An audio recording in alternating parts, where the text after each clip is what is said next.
Salut les loupards, aujourd'hui on se retrouve pour une vidéo un peu spéciale car c'est ma première vidéo face caméra pour vous raconter une anecdote. Allez, c'est parti. Mais avant de vous raconter cette anecdote, n'hésitez pas à vous abonner à la chaîne. J'ai sorti une vidéo Urbex il y a une semaine. Allez, c'est parti, on commence avec l'anecdote. Cette anecdote se déroule en 2009 ou 2010.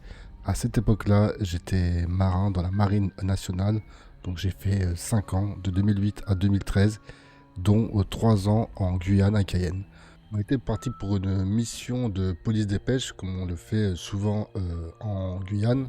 Donc cette mission consiste à contrôler les bateaux de pêche qui pêchent dans nos eaux. On naviguait paisiblement. Je viens de finir mon quart de 0 à 4 heures du matin, donc il devait être à peu près 4 heures, 4h30, voire 5 heures. Il fait nuit noire, pas une lumière à l'horizon, même pas une lune pour nous éclairer. Avec un pote, on va se poser, on était crevés, mais comme d'habitude, on fumait un petit pétard pour se détendre et décompresser avant d'aller dormir. On discute de tout et de rien, il n'y a pas beaucoup de bruit autour de nous, la mer est calme, on est juste super bien pour discuter. Et là, d'un coup, on aperçoit un truc bizarre côté bâbord. Il faut savoir que le côté bâbord, c'est le côté gauche du bateau. Ce qu'on aperçoit, c'est une lumière rouge flottante à environ 1 mètre au-dessus de l'eau. Et aussi vite qu'elle est apparue, elle disparaît d'un coup.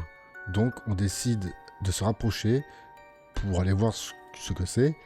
Mais on ne voyait pas à 5 mètres tellement la nuit était noire. Il n'y avait aucune lune, aucune étoile, aucun éclairage. On était en pleine mer.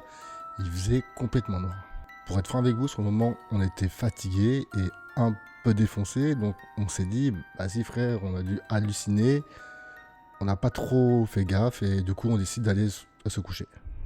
Donc du coup on se couche, on dort, on se lève le lendemain matin, donc vers 7h30, 8h, par là. On apprend que le radar a déconné toute la nuit jusqu'au matin et qu'à l'heure actuelle il est en panne. Et même moi quand je prends mon quart, après j'ai fait un quart, je sais plus quel quart j'ai dû faire, donc j'avais fait le 0 à 4 heures, donc après il y a le 4 à 8.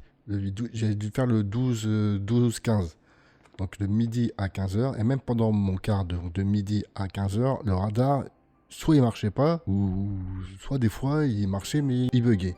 Il n'y avait pas que le radar qui ne marchait pas, il y avait les radios aussi, qui des fois marchaient et des fois buguaient. Donc on s'est dit, bizarre, mais on ne savait pas d'où est-ce que ça venait, et ce qui se passait avec le radar et les radios. Et du coup, ça a duré 2 ou 3 jours comme ça, avec le radar qui des fois marche pas, et les radios qui des fois, elles aussi, marchent et des fois ne marchent pas. Est-ce que c'était un bug, un hasard? Je n'en sais rien. Et pour être franc avec vous, cette histoire aujourd'hui me reste encore en tête. Donc du coup, les radars et les radios ne marchent pas. À bord, ça commence à parler. Il y a des bruits de couloirs, comme quoi on aurait été suivi par un sous-marin. Et là, mon cerveau se remet en ordre et ça pétite. C'était donc ça, la lumière rouge. Ils ont dû sortir leur périscope et oublier d'éteindre la lumière rouge. Du coup, j'en parle à mon commandant et nous prenons des dispositions. Et après ça, le radar et les radios remarchaient correctement. Donc voilà, j'espère que cette anecdote vous aura plu. On se retrouve bientôt pour de nouvelles vidéos. Allez, ciao!